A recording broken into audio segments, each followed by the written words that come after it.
Une fois que le mélange est terminé, on ne travaille pas la préparation au risque de faire cristalliser. Nous réalisons maintenant la nougatine. Alors un choix aujourd'hui de réaliser cette recette à base de glucose et de fondant, puisque c'est un produit qui va être glacé et la combinaison de ces deux produits permet de limiter la prise d'humidité. Alors non pas que ça ne va pas fondre lors du stockage. Au bout d'un moment, on a quand même un phénomène de liquéfaction des sucres à la conservation en température négative.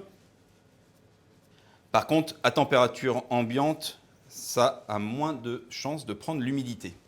Et à la fin, j'utiliserai donc le beurre pour imperméabiliser le produit et faire en sorte aussi que ça prenne un petit peu moins l'humidité. On va étaler la nougatine directement sur le marbre. Je vais graisser légèrement la surface ainsi que mon rouleau pour éviter que ça ne colle. J'enlève l'excédent quand même, c'est pas la peine d'avoir trop de gras non plus sur le plan de travail. Je débarrasse ma nougatine sur le marbre. Une fois que le mélange est terminé, on ne travaille pas la préparation au risque de faire cristalliser.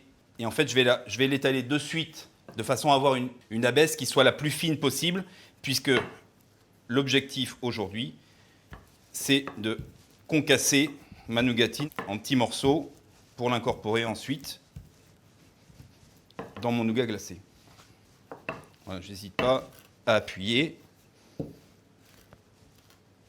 sachant que cette préparation sera concassée en suivant. Une fois qu'elle sera froide, je vais la concasser en petits morceaux. Voilà, dans notre nougat glacé, la nougatine va apporter un petit côté caramélisé par le sucre qui est cuit, et puis les amandes qui sont torréfiées et qui vont aussi transférer un goût à la préparation au final.